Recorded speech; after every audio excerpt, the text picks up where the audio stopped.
¿Por qué los dibujos de Estudio Ghibli han tenido tanto éxito? Porque tienen un estilo único y personal. Vais a aprender a dibujar letra estilo manga y anime de estilo japonés. Estas serían unas letras simples al estilo europeo, son fáciles y son simples. Pero antes te enseño la diferencia de carteles japoneses y españoles.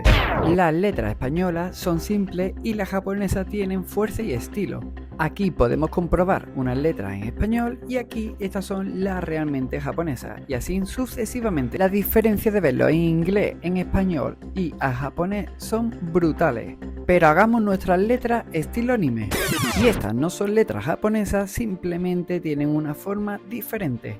Y por ejemplo, con un rotulador ancho vamos haciendo lo que es la letra y ahora parecería que estamos haciendo un cartel. Hacemos el borde de la letra y después podemos añadirle una sombra. Recordamos que hacer una sombra es simplemente desplazar las letras que hemos hecho o el dibujo hacia un lado.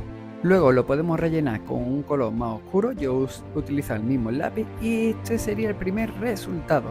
Y siguiendo los mismos pasos, pero no es la mejor letra que he hecho, podría quedar una letra como esta. Y añadiéndole unos detalles quedaría así. La mejor letra que he hecho es esta.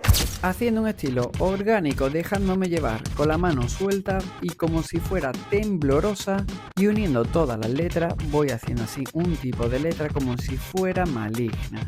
Se sale algo del estilo del graffiti, pero eso es buena idea porque no queremos hacer graffiti, sino al estilo manga.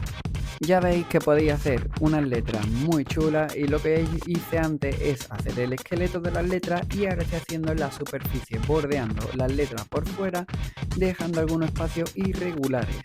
Os recomiendo también hacerlo primero a lápiz por si no os gusta tenéis que hacerlo de nuevo o borrarlo. Todo esto es un diseño simple que he ido haciendo para enseñaros la diferencia que se pueden hacer de carteles porque he visto que la gente ha utilizado la moda de Ghibli para hacer sus propias imágenes con la inteligencia artificial.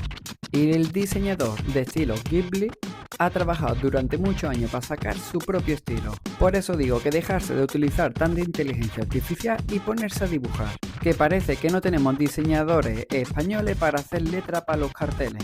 ¿Tan difícil es hacer un tipo de letra inventada por uno mismo? Pues no lo es. Por eso digo que en mi canal de YouTube tiene muchísimos vídeos tutoriales donde os puedo enseñar diferentes estilos de letras. Y ahora, por ejemplo, he añadido la sombra negra, he añadido el toque rojo y voy a dejar la parte de arriba blanca para dejar este tipo de letra así y terminado. Y recuerda suscribirte a mi canal de YouTube para más vídeos.